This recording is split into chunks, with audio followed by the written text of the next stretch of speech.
Today we're going to look at how to carve a flower.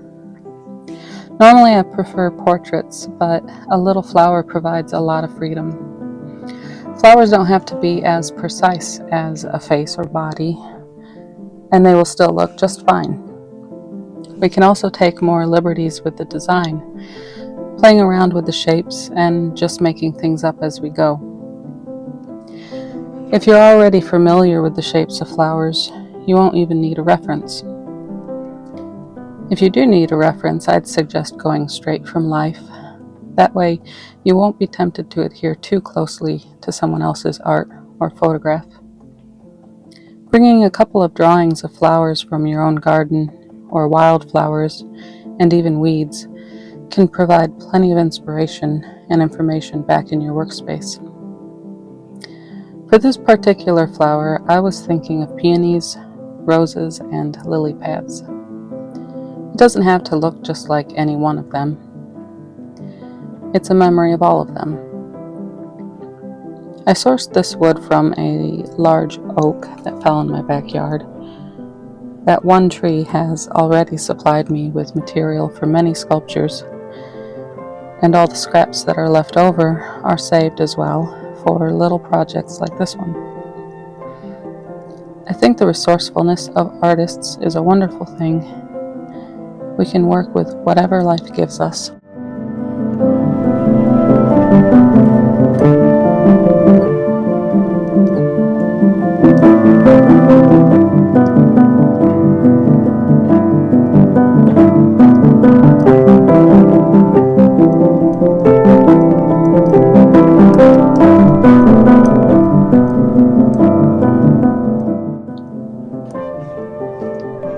The discolored and rough wood is removed first, so that the grain is visible.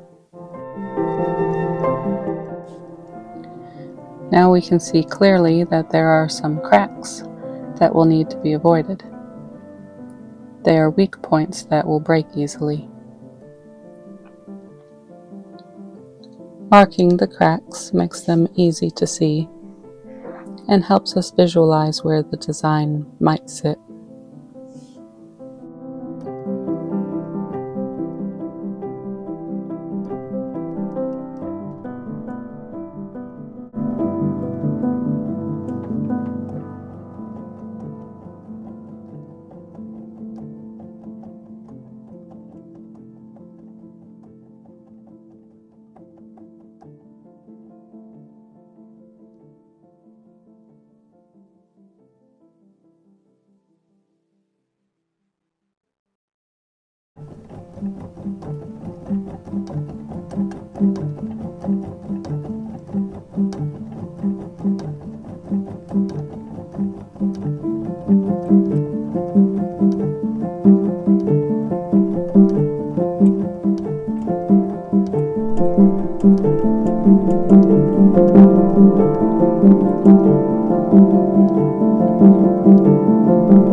Now that the piece is structurally sound, the bulk is removed to get a basic shape. Drawing approximate guidelines helps us stay on track.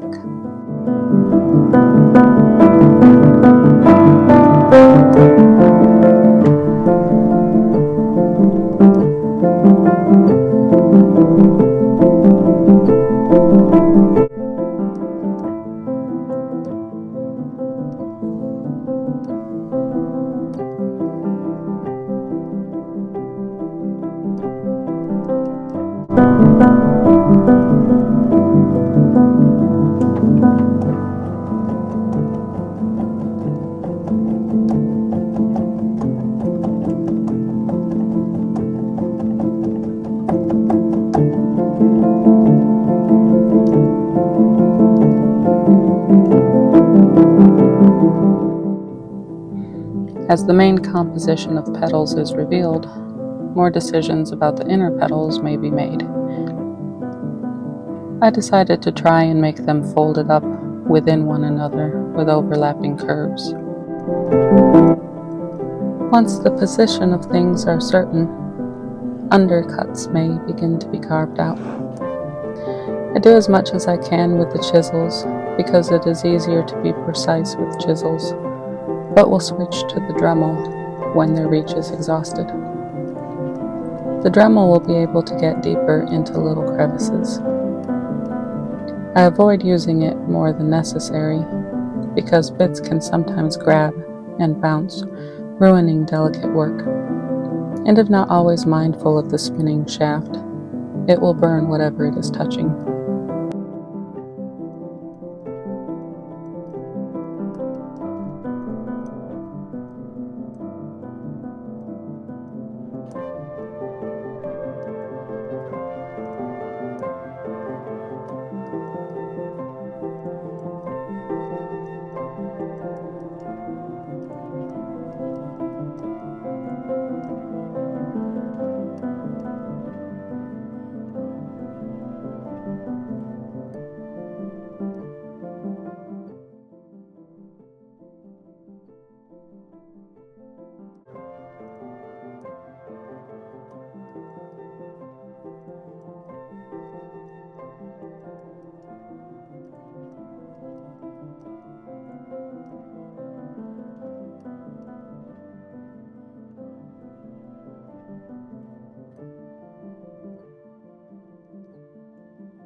I tried to gouge deeper here and accidentally cracked a portion of the wood loose. It's still connected, so it will be easy to fix. A small drop of wood glue is applied with a sliver of wood, then it's clamped down. It must dry completely before it can be carved again, so I'm done for the day.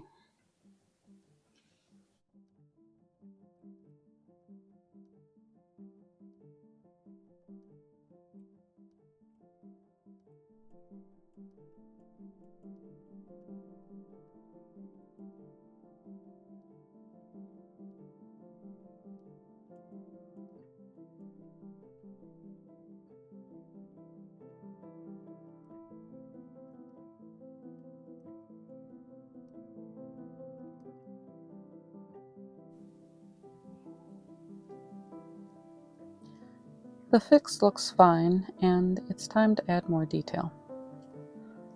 Little particularities like folds, veins, and curled up sections make the flower look a little more lifelike.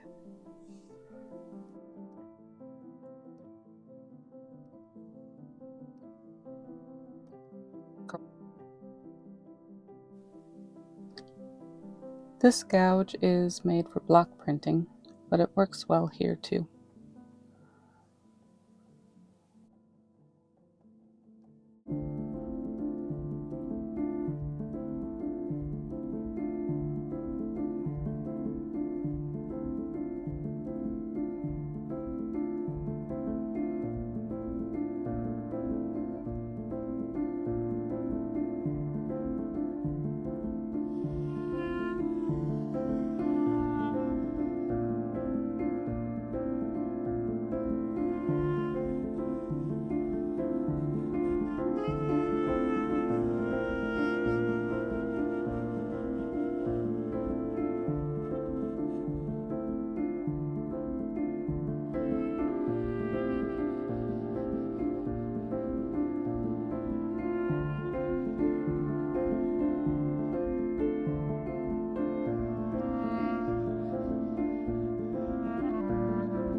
I decided to make this into a hairpin, although it could easily be hung on the wall. And of course the pin couldn't simply be straight. It needs curves as well.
Now for the part I try to make myself like: sanding.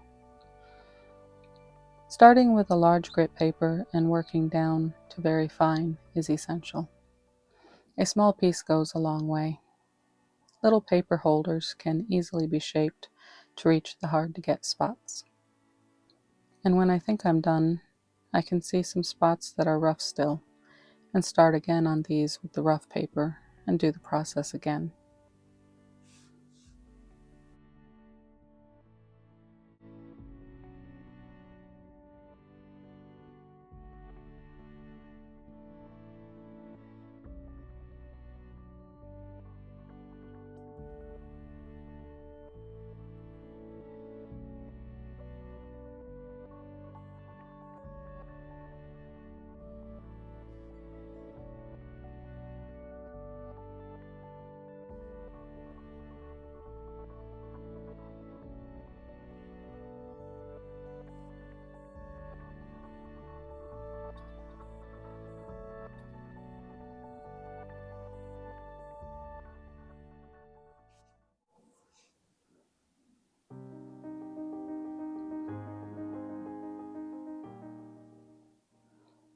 I like this butcher block sealant because it seems to soak in well, and when wiped off it has the right amount of shine to it.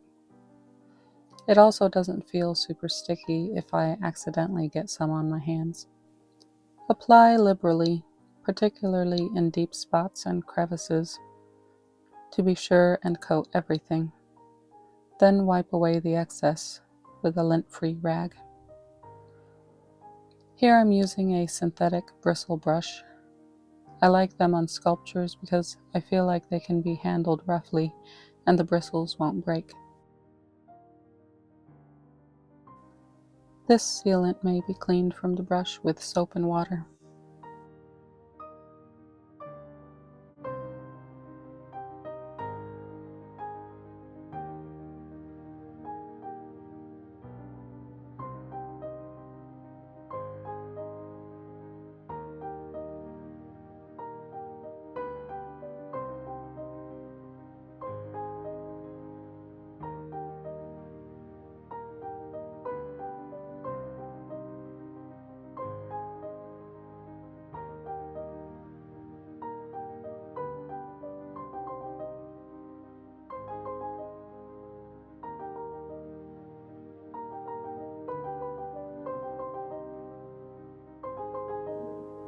And here it is, finished and dry. It took about 9 hours to make, and I'm satisfied with the result. I look forward to making the next one. I think it would be nice to carve some flowers like this in the hair of some young lady's portrait.